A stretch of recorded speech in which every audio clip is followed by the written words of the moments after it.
नमस्कार। आज पराक्रम दिवस हा कार्यक्रम इकडे जो साजरा केला हा अतिशय स्तुत्य उपक्रम होता।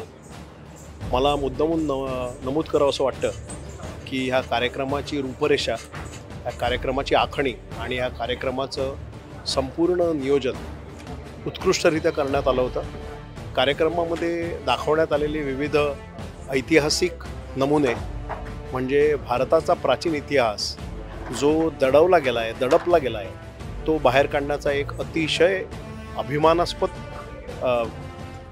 पराक्रम आज पराक्रमी दिवशी साजरा झाला।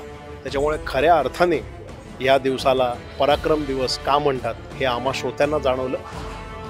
इतिहासाचा एक असा भाग जो निवेदनाच्या रूपाने आपण सर्वांनी या कार्यक्रमात ऐकला आहे आणि त्या निवेदनानेच खूप अनुभूती मिळते आणि असंही कळतं की कितपत भारताचा इतिहास दडवला गेला, दबवला गेला आणि आपल्यापर्यंत तो समोर आलेला नाही।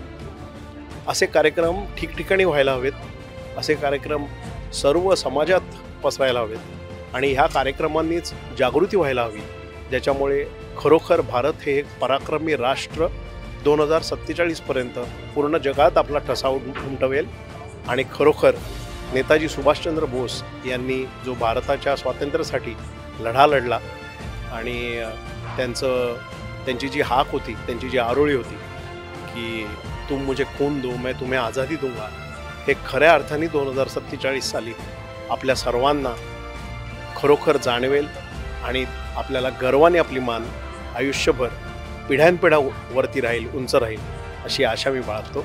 जय हिंद, जय महाराष्ट्र।